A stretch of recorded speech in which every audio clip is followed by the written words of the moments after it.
देश पढ़े लिखे शास्त्र और ऋषि मुनियों के पास था तो सोने की चिड़िया कहलाता था। आप सबको ज्योग्राफी में पता है कि उल्का पिंड गिरेगा तो लोग मर जाएंगे, और उल्का पिंड को गिरने से रोकता है बृहस्पति, और बृहस्पति एक चक्कर लगाता है 12 साल में, और हमारे यहाँ महाकुंभ लगता है 12 साल।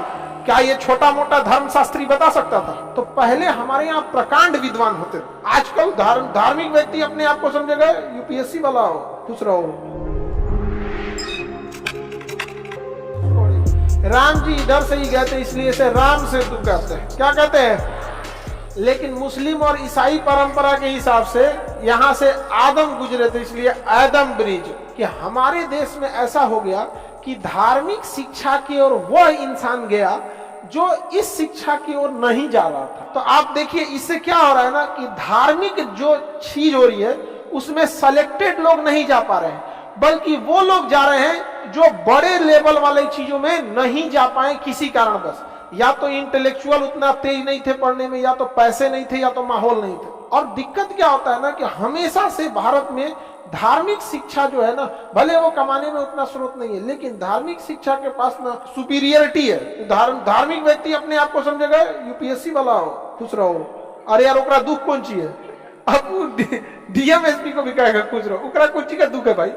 नहीं समझे यहाँ पे। तो धार्मिक शिक्षा जो है ना हम लोग के यहाँ ना बहुत ज्यादा, मतलब कहिए तो धार्मिक शिक्षा भी एक जो उसका भी अगर एक टेस्ट होता ना, जैसे यूपीएससी का कैसे एग्जाम होता है कि सारे ग्रेजुएट डीएम नहीं बन सकते, वैसे ही आप धार्मिक शिक्षा लीजिए। आप मुस्लिम है तो कुरान याद कीजिए, हाफिज बन जाइए, शास्त्र याद करके आप शंकराचार्य। लेकिन फिर जब आप दूसरे को ज्ञान देने आइएगा यहाँ पे तो वहां एक परीक्षा होता है।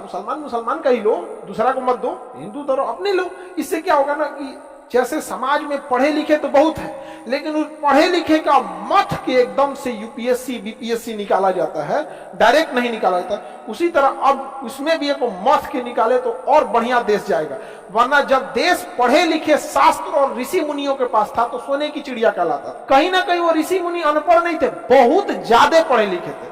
और बहुत ज्यादा पढ़े लिखे लोग और कम पढ़े लिखे लोग एक साथ अगर रहेंगे तो कम पढ़ा लिखा वाला ज्यादा बोलेगा और पढ़ा लिखा वाला चुप हो जाएगा। और ये प्रक्रिया अगर लंबे समय तक जाएगी तो पढ़े लिखे लोग दब जाएंगे, अधजल गगरी छलकत जाए वाला ज्यादा उड़ने लगेगा। यहाँ पे यही हो रहा है आजकल, यही हो रहा है यहाँ पे। वरना हमारे देश में ऋषि मुनि जब थे सब कब का, हमारे यहाँ देखिए, हम आप सबको ज्योग्राफी में पता है कि उल्का पिंड गिरेगा तो लोग मर जाएंगे। ससुरा उल्के पिंड से डायनासोर मरा था, और उल्का पिंड को गिरने से रोकता है बृहस्पति, क्योंकि उसे वैक्यूम क्लीनर कहते हैं। और बृहस्पति एक चक्कर लगाता है 12 साल पे, और हमारे यहाँ महाकुंभ लगता है 12 साल।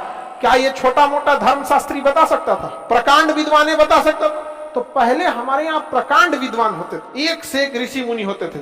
आजकल चलिए तो रामेश्वरम, चलिए ध्यान से समझिए। रामेश्वरम जो है ना, यहाँ पे राम जी की वजह से इसका नाम क्या हो गया? रामेश्वरम। हाँ, रामेश्वरम यहीं से गए थे राम जी। कहां पर? लंका। लंका। और रावण को अहंकार ज्यादा हो गया था, डूब गया बेचारा, अहंकार लेके अपना पूरी तरह से चौपट हो गया। आगे बढ़ते हैं, बाकी रामायण की कहानी आपको पता है। इसी का नाम आदम ब्रिज है। यही पंबन द्वीप पर एक छोटा सा जगह है रामेश्वरम, जहां एपीजे अब्दुल कलाम का जन्म हुआ था। एपीजे अब्दुल कलाम का जन्म भी कहाँ हुआ था? रामेश्वरम। पंबन द्वीपों का एक समूह है जिसके ऊपर पाक की खाड़ी तथा नीचे मन्नार की खाड़ी या भारत तथा श्रीलंका के बीच अवस्थित है। यह द्वीप जो है कई सुनामी की वजह से कई तरह द्वीप क्षतिग्रस्त हो गए हैं। इसका सबसे प्रमुख भाग रामेश्वरम है, जहां एपीजे अब्दुल कलाम का जन्म स्थल। पौराणिक मतलब मान्यताओं के से राम जी इसी रास्ते से क्या हुए थे, गए थे। यह इसके जैव विविधता की दृष्टि से बहुत ही संवेदनशील है। यहाँ का पानी उथला हुआ है, जिस कारण यहाँ से समुद्री जहाजें नहीं जा पाती हैं। सरकार की योजना है कि यहाँ से इसे गहरा करके समुद्री जहाजों को ले जाने के लिए रास्ता बनाया जाए, किंतु यहाँ दो अड़चन आ रही है। धार्मिक मान्यता के हिसाब से यह राम जी का सेतु था, अतः इस पर एक धार्मिक कारण है। दूसरा, एनजीटी नेशनल ग्रीन ट्रिब्यूनल का भी कहना है कि यहाँ पर डॉल्फिन, व्हेल तथा बहुत सारे जीव उथले पानी में रहने वालों का निवास स्थल है। अगर यहाँ से रास्ता बना देंगे तो उन लोगों का निवास स्थल भी क्या हो गया? बाधित हो जाएगा। अतः यह बहुत ही हॉट स्पॉट बना हुआ है, संवेदनशील जगह।